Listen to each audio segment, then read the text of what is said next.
નમસ્કાર દર્શક મિત્રો, સત્યમેવ જયતે લાઈવ ન્યૂઝમાં આપનું સ્વાગત છે। વિપક્ષી બજેટમાં સુધારાની 454 દરખાસ્ત મૂકી હતી, જેને સભાની શરૂઆતમાં જ મેયરે ચઢાવી હતી। જો કે પૂર્વ મેયરે વિપક્ષની દરખાસ્ત ગત વર્ષની જ કોપી પેસ્ટ હોવાનું કહી મજાક કરી હતી। ત્યારે કોંગ્રેસી કોર્પોરેટરે પણ સંભળાવી દીધું કે તમે 3 વર્ષથી કામો રિપીટ કરો છો તેનું શું। સભાની શરૂઆત થતાં સ્થાયી ચેરમેન ડોક્ટર શીતલ મિસ્ત્રીએ સુધારા સાથેનું 5558 કરોડનું બજેટ મેયર પિંકીબેન સોનીને સોંપ્યું હતું। મેયરે વિપક્ષે આપેલી 454 સુધારા દરખાસ્ત સભાના એજન્ડા પર ચઢાવી હતી। બપોરના સત્રમાં પૂર્વ મેયર અને ધારાસભ્ય કેયુર રોકડિયાએ વિપક્ષની દરખાસ્તો અંગે ચૂટકી લેતા કહ્યું કે કોંગ્રેસની 454 દરખાસ્તમાંથી 250થી વધુ કોપી પેસ્ટ છે, જે સાથે જય શ્રી રામના નારા લગાવ્યા હતા। સામે કોંગ્રેસના કોર્પોરેટર હરીશ પટેલે કહ્યું કે બજેટમાં 3 વર્ષથી તમે કામ રિપીટ કર્યા છે તેનું શું। અમીરાવતે કહ્યું કે દરખાસ્ત રદ કરો છો એટલે ચઢાવીએ છીએ। 5 કરોડના ખર્ચે બનેલો છાણી રોડ ખોદકામ મુદ્દે કાર્યવાહી ન કરાયાના જહા ભરવાડના આક્ષેપ સામે રોકડિયાએ ખાડા બાજુમાં ખોદવા સૂચન કર્યું હતું। સૌથી પહેલાં તો વડોદરા મહાનગરપાલિકાએ વડોદરા શહેરની સુખાકારી માટે જે 5558 કરોડ રૂપિયાનું બજેટ કોઈપણ પ્રકારના કર દર વધાર્યા વગર વડોદરાની જનતા માટે આપ્યું છે। વડોદરા મહાનગરપાલિકાની સમગ્ર ટીમને હું ખૂબ ખૂબ અભિનંદન આપું છું। માત્ર એટલું જ નહીં, વડોદરા શહેરમાં ગયા વખતે 4800 કરોડનું બજેટ હતું, તેને રિવાઇઝ કરીને 5300 કરોડનું બજેટ કર્યું છે। એનો મતલબ એવો થાય છે કે જ્યારે કોઈ બજેટ રિવાઇઝ થતું હોય છે અને એની લાગતમાં 500 કરોડની આજુબાજુનો જો વધારો થતો હોય છે, એટલે 500 કરોડની આવક કોર્પોરેશનની વધી છે અને એના માધ્યમથી કોર્પોરેશન લોકોમાં વધુ વાપરવાનું છે, વધુ ખર્ચ કરવાનું છે। આ દિશાની અંદર આનો મેસેજ હોય છે। અને એટલું જ નહીં, રાજ્ય સરકાર પણ વડોદરા મહાનગરપાલિકાને ગત વર્ષે 178 કરોડ વધુ આપ્યા છે અને કોર્પોરેશનની પોતાની 70-80 કરોડની આવક વધુ થઈ છે, ત્યારે આ રિવાઇઝ બજેટ થતું હોય છે।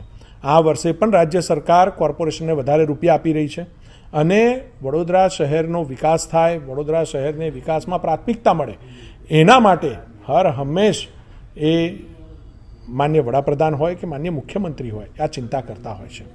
અને આજે જ્યારે આ સામાન્ય સભાની અંદર ચર્ચા દરમિયાન એક વિષય પર મારું પણ ધ્યાન ગયું કે કોંગ્રેસે ગત વર્ષે એવી દરખાસ્તો ચડાવી હતી કે જે દરખાસ્તો મારા મેયર કાર્યકાળમાં હું મેયર તરીકે બેઠો હતો ત્યારે મેં એને પરત ખેંચાવડાવી હતી। અને આ વર્ષે પણ કોંગ્રેસે જે દરખાસ્તો ચડાવી છે, 450 જેટલી દરખાસ્તોમાંથી 350 જેટલી દરખાસ્તો એક માત્ર કોપી કરેલી છે, કાના માત્રનો પણ ફેર કર્યો નથી। ત્યારે ખરા અર્થની અંદર વિપક્ષ તરીકે કોંગ્રેસ સદંતર નિષ્ફળ ગયું છે।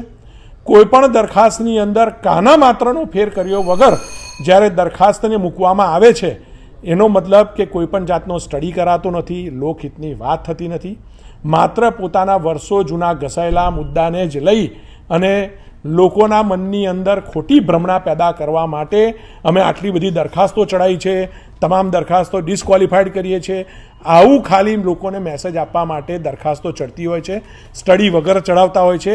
અને 454માંથી 354 જેટલી દરખાસ્તો હું આ મીડિયા સમક્ષ મૂકી શકું એમ છું।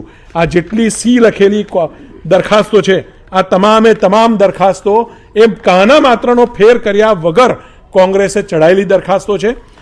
અને આ રીતે કોઈપણ વિપક્ષ, આ વિપક્ષ બે જવાબદાર વિપક્ષ છે અને એ પોતાના કામથી પણ ચૂકે છે અને એટલે જ પ્રજા આમને સ્વીકારતી નથી।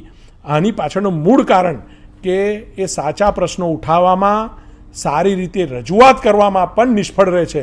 એની સામે અમારી પાર્ટી ભારતીય જનતા પાર્ટી, એના કોર્પોરેટરો જે પ્રમાણેના આયોજન, કેટલાક આયોજન 1 વર્ષના હોય છે, કેટલાક 5 વર્ષના હોય છે, કેટલાક 10 વર્ષના, એનાથી વધુના પણ આયોજનો, જે આયોજનોની આ બજેટની અંદર કેટલા કામ પૂરા થયા, કેટલા કામ પ્રગતિ હેઠળ છે અને આગામી આયોજનો શું છે, એ દરેક ક્ષેત્રની અંદર આ આયોજનની વાત, કામની વાત એ બજેટની અંદર મૂકી છે। માટે કોર્પોરેશનને હું ખૂબ ખૂબ અભિનંદન આપું છું. ₹250 કરોડની પ્લાન્ટેશનની ડિપોઝિટ પડી છે. તેમાંથી રોડની બાજુમાં પ્લાન્ટેશન કરાશે. શહેરના એક વોર્ડને સોલાર વોર્ડ બનાવવામાં આવશે. AI એપના ઉપયોગથી parking charge, traffic encroachment system લવાશે. 5 લાખ મેન્ટેનન્સ લેગેસી વેસ્ટનો 14 મહિનામાં નિકાલ. જૂનમાં પ્રોજેક્ટ શરૂ થશે. સયાજીબાગમાં પ્રાણીઓ માટેનો પોસ્ટમોર્ટમ રૂમ બનાવાશે. સાયન્સ સિટીની વિઝિટ કરી પ્લેનેટેરિયમ બનાવાશે. સભામાં પૂર્વ સ્થાયી સભ્ય પરાક્રમસિંહ જાડેજા અને વિપક્ષી નેતા અમીરાવત વચ્ચે ચડબડ થઈ હતી.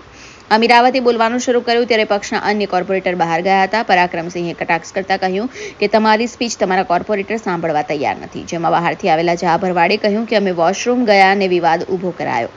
તમે કેટલી સભામાં આવો છો, પહેલા તેની ચિંતા કરો. અમીરાવતે કહ્યું કે તેમનો સ્વભાવ છે, પક્ષની સંકલનમાં પણ આવું બોલે છે. જેથી ગુસ્સે ભરાયેલા પરાક્રમસિંહે તમે ભ્રષ્ટાચારમાં ગડાબડૂબ છો, ગુજરાતમાં જાણે છે તેવા આક્ષેપ કર્યા હતા. અમીરાવતે પરાક્રમસિંહને બોલ્યા છો તો સાબિત કરો કહી પડકાર ફેંક્યો હતો. વિપક્ષના પૂર્વ નેતા ચંદ્રકાંત શ્રીવાસ્તવે બજેટને ચૂંટણી પૂર્વેનું ગાજર કહી રોષ ઠાલવ્યો હતો.